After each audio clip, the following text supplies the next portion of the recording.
کھڑا ہوں اور اس لیے کھڑا ہوں کیونکہ میرا ایک پارٹی کا کنسسٹنٹ پوزیشن ہے کہ جب اس حکومت نے دفعہ 370 کو اپنی بروٹ میجورٹی کے طاقت کی بنیاد پر ان کانسٹیٹیوشنل طریقے سے اس کو ختم کیا، میں نے اس وقت کہا تھا کہ یہ کانسٹیٹیوشنل بریچ ہے اور میرا یہ کنٹینیوس موقف ہے۔ سر، میں اس بل کی مخالفت اس لیے بھی کرتا ہوں کیونکہ اسی ایوان میں کھڑے ہو کر وزیر داخلہ نے کہا تھا کہ یہ حکومت جلد سے جلد ریاست جموں کشمیر کے اسٹیٹ ہوڈ کو بحال کرے گی۔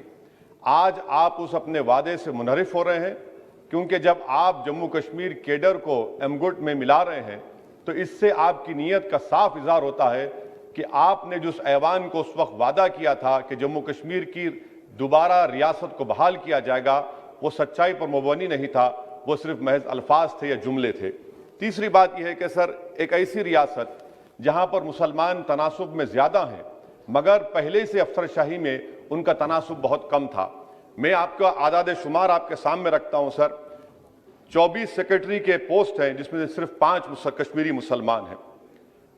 58 IAS کے پوسٹ میں صرف 12 مسلمان ہیں، یعنی 17.24۔ 2011 کی مردم شماری کے مطابق سر جموں کشمیر میں 68.31 مسلمانوں کی آبادی ہے اور 28% ہمارے ہندو بھائیوں کی آبادی ہے۔ مگر اگر آپ دیکھیں گے ٹائر 2 میں سر دوسرے درجے کے 523 انتظامی افسران جسے کشمیری ایڈمنسٹریٹو آفیسر سروس کہتے ہیں، 220 یعنی 523 میں سے 220 یعنی 42.6 کشمیری مسلمان ہیں۔ IPS میں آ جائیے سر، 66 پوسٹ ہیں جس میں سے صرف 7 مسلمان ہیں۔ دوسرے درجے کے افسران میں 248 میں 108 یعنی 43.54% مسلمان ہیں۔ اب آپ مجھے بتائیے کہ آپ کیا کرنے جا رہے ہیں؟ اچھا سر، یہاں پر یہ کہا گیا کہ کشمیر بڑا بیکورڈ ہے۔ کشمیر کا خطہ بیکورڈ نہیں ہے، یہ آپ کی غلط فہمی ہے اور آپ کے جو دماغ میں جو فیڈ کیا گیا ہے وہ نفرت کی بنیاد پر۔ سچائی یہ ہے کہ اس خطے میں غربت کی سطح سے نیچے کا تناسب 10.31 ہے اور پورے بھارت میں 21.92 ہے۔ میں سرکار سے جاننا چاہتا ہوں کہ آخر آپ کشمیر کی ریاست کے اسٹیٹ ہوڈ کو بحال کریں گے نہیں کریں گے؟ چوتھا بات یہ کہ آپ کی غلط فیصلے کی بنیاد پر دوسرے ایوان میں ایک بھی کشمیری رکن پارلیمان نہیں ہے۔ یہ ہمارے ملک کی بھارت کی تاریخ میں تیسری مرتبہ ایسا ہوا ہے۔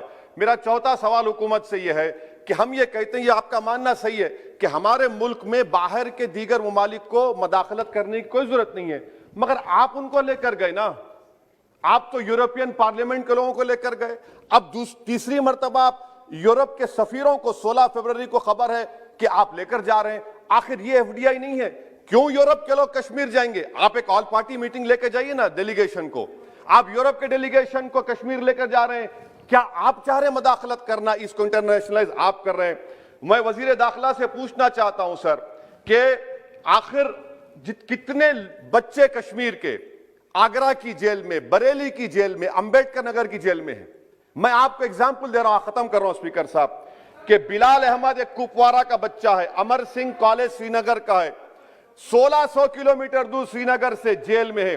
اس کے والد نے 25,000 روپے کی اپنی گائے کو بیچ کر گیا، ہائی کورٹ میں گیا، ہائی کورٹ نے فیصلہ دیا کہ اس بچے کو سری نگر ٹرانسفر کرو، ایگزام لکھاؤ، آپ اس کو نہیں مانتے۔ ایک اور فیاض ہے بریلی کے جیل میں، اس کو آپ نے بریلی کے جیل میں ڈال دیا، اس کے والد نے 35,000 روپیہ کا قرضہ لے کر گیا۔ اب بتائیے آپ، نوید ہے بارہمولہ کا، کہاں سے یہ اپنی زمین بیچ کر اس کے والد گئے؟ آخر کتنے بچے PSA کے تحت جیل میں ہیں؟ آپ ان کو کب چھوڑیں گے؟ اور میں یہ بڑی آخر میں آپ سے کہہ رہا ہوں اسپیکر صاحب کہ یہاں پر جتنی نام نہاد سیکولر پارٹیوں نے حکومت کے اس اقدام کی تائید کی، تیار ہو جائیے، یہ حکومت جو کرتی ہے نا یہ دوبارہ دہرائے گی، اور ہم تاریخ میں دیکھیں گے کہ خدا نہ خواستہ چنئی کو، احمد آباد کو، بنگلورو کو، حیدرآباد کو یونین ٹیریٹری بنائیں گے یہ لوگ۔ یہ کشمیر میں تو ایک ایگزامپل بنا دیے، یہاں تک تجربہ کیا گیا، آج یہ سب بیٹھ کر تھالی مار رہے ہیں۔ جب لکھنؤ UT بنے گا، جب بنگلورو UT بنے گا، جب ممبئی UT بنے گا، اس وقت ہائے ہائے کریں گے۔ یہ کنسسٹنٹ پالیسی آپ کی ہے۔ اسی لیے سر میں ہوم منسٹر سے جو سوالات کیا ہوں میں آپ سے پوچھنا چاہتا ہوں، اور یہ 2G سے 4G کر کے آپ نے احسان نہیں کیا، امریکہ کے دباؤ میں آپ نے کیا۔ بریڈ شرمن سے بھارت کے سفیر نے ملا، امریکہ نے سٹیٹمنٹ دیا، اور آپ نے 2 دن میں 4G کو بحال کر دیا۔ آپ اس مسئلے کو انٹرنیشنلائز کر رہے ہیں، یہ غلط ہے، اور اس سے کشمیری عوام کا ڈس ایمپاورمنٹ ہوگا، ایلینیشن بڑھے گا۔ شکریہ سر۔